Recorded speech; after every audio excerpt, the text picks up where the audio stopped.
evolution when it comes to mecha designers themselves, how they evolve their practices just as much. So,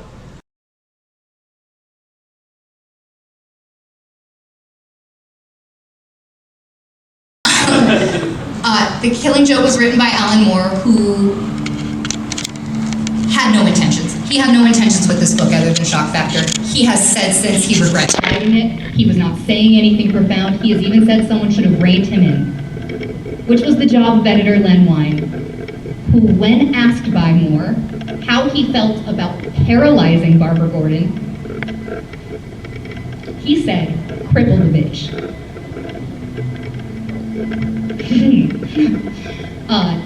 Not only did he, but she was, most of that book is her being beaten, tortured, posed in some weirdly sexual positions, the rape is implied, and then she's paralyzed. All of this for reasons to lure Batman and Commissioner Gordon to the Joker. Which, can anybody tell me which trope that fits? We haven't talked about it. Fridging! She was absolutely fridged.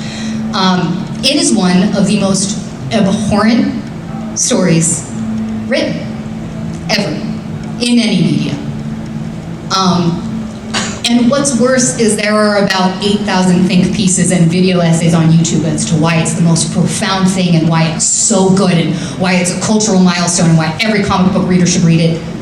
I want to tell you it's my litmus test for whether I'm going to be around a person or not. If someone tells me they liked The Killing Joke, we don't talk. I'm going to assume you're not a safe person to be around. That's how bad this book is. Do not recommend. Please do not go read it. Great. So I'm Moses Lopez, writer for Talon Marks. Just have a few questions for you. Name's Alexandra. Yes. Would you like to yeah, I'm Alexandria Callahan. I am the founder of the Lady Comic Book History Podcast, and I also write comic book reviews and news and everything for Temple Geek. Awesome. But where do you think the state of comics is right now? Where's it going? Great question. So for lots of years we've been told the industry is dying, but the existence of the MCU and the DCU have really kind of reinvigorated it. There's actually a lot of really interesting things happening in comics. There's so many new women writers, there's so many just younger writers that are giving us some really wonderful work. There's a new Hawk Girl series written by a female writer that I absolutely love. We're just getting a lot of fresh blood, and I think that's helping create some new stories. I think that's very insightful. I noticed a trend in turning villains into adaptations. I think the returns aren't what they used to be. What do you think? 100%. So my thing with adaptations is as long as the characterization remains true, I'm okay with whatever the story decides to do.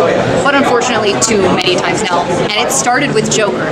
This is going to be a very unpopular opinion because that was a very popular movie.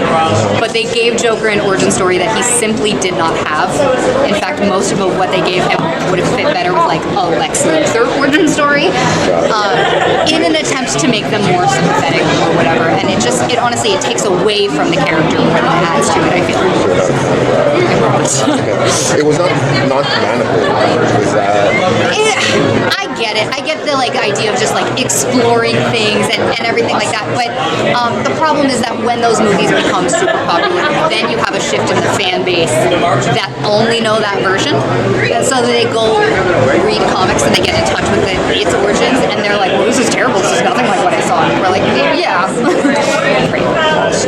Do you want to plug your Instagram? Oh, yes, please. Alexandria_Callahan 22. Thank you very much. Thank you so much.